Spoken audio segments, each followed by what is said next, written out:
పెద్దసారి బయటకు వస్తున్నాడంటగా. ప్రజల్లోకి రానున్న గులాబీ బాస్ 19న బీఆర్ఎస్ విస్తృత స్థాయి సమావేశం. గులాబీ బాస్ అధ్యక్షతన సమావేశం ఏర్పాటు. త్వరలో బీఆర్ఎస్ సిల్వర్ జూబ్లీ వేడుక. సిల్వర్ జూబ్లీ వేడుక, పార్టీ సభ్యత నమోదు, ప్రభుత్వ వైఫల్యాలపై భేటీలో చర్చించే అవకాశం. ఈ భేటీలో మీ ప్రభుత్వ వైఫల్యాలతో పాటు గతంలో మీరు చేసిన తప్పుల గురించి కూడా కొంచెం ఆలోచించండి సార్. తర్వాత ఇది బీఆర్ఎస్ సిల్వర్ జూబ్లీ కాదు, ఇది టీఆర్ఎస్ సిల్వర్ జూబ్లీ కదా. బీఆర్ఎస్ పెట్టింది మీరు మొన్నే కదా. ఎంతకాలం అయింది మీరు బీఆర్ఎస్ పెట్టి? ఎంతకాలం అయిందండి బీఆర్ఎస్ పెట్టి? 2-3 ఏళ్ళు అవుతుందా? అప్పుడే సిల్వర్ జూబ్లీ ఎట్ట అవుతుంది? టీఆర్ఎస్ సిల్వర్ జూబ్లీ కదా ఇది అవ్వాల్సింది. ఈ నెల 19న బీఆర్ఎస్ రాష్ట్ర సమితి విస్తృత స్థాయి కార్యవర్గ సమావేశం జరగనున్నది. తెలంగాణ భవన్ వేదికగా బీఆర్ఎస్ పార్టీ అధినేత కల్వకుంట్ల చంద్రశేఖరరావు అధ్యక్షతన విస్తృత స్థాయి సమావేశం జరగనుంది. ఒక నిమిషం. రైట్. త్వరలోనే పార్టీ సిల్వర్ జూబ్లీ వేడుకలు జరగబోతున్నాయి.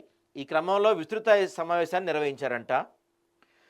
మొత్తం మీద ప్రజలను చైతన్యం చేసేందుకు అనుసరించాల్సిన విధానాలపై శ్రేణులకు దిశానిర్దేశం చేయనున్నారు.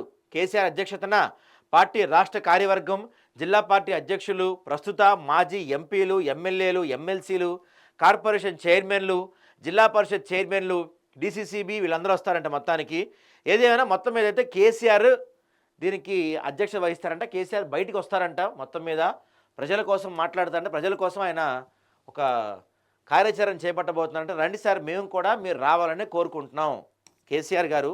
ఎందుకంటే ఏ ప్రభుత్వం అయినా సరే, అది కాంగ్రెసా, బీజేపీయా, బీఆర్ఎస్ అయినా సరే, దాన్ని గట్టిగా ప్రశ్నించే ఒక ప్రతిపక్షం ఉండాలి.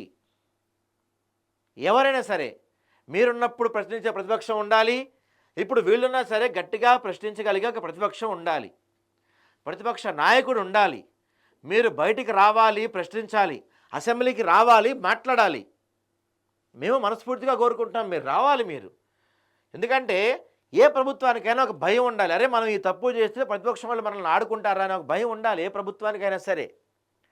మీరు అధికారంలో ఫెయిల్ అయి ఉండొచ్చు, యాజ్ ఏ సీఎంగా మీరు ఫెయిల్ అయి ఉండొచ్చు, కనీసం యాజ్ ఏ అపోజిషన్ లీడర్గానే మీ బాధ్యతలు నిర్వహించండి సార్ గట్టిగా.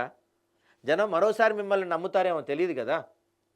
అపోజిషన్ లీడర్గానే గట్టిగా ప్రశ్నించండి, బయటికి రండి. ఎందుకు ఇది చేయలేదు, మీరు చెప్పిన 6 గ్యారెంటీలు ఏమైనాయి, ఏంటి మీ పరిపాలన, ఏంటి ఏంటి అని చెప్పి మీరు ప్రశ్నించండి.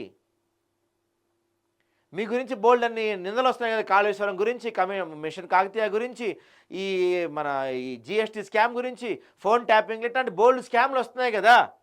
వాటి గురించి అసెంబ్లీలో మీరు మాట్లాడండి. మీరు మాట్లాడితే కదా తెలిసేది కేసీఆర్ గారు అమ్మో నిజంగానే ఆయన ప్రతిపక్షం కోసం పోరాడుతున్నాడు రా భయ్ అని. సో మీరు రండి సార్, మీరు రావాలని మేము మనస్ఫూర్తిగా కోరుకుంటున్నాం. దయచేసి రండి.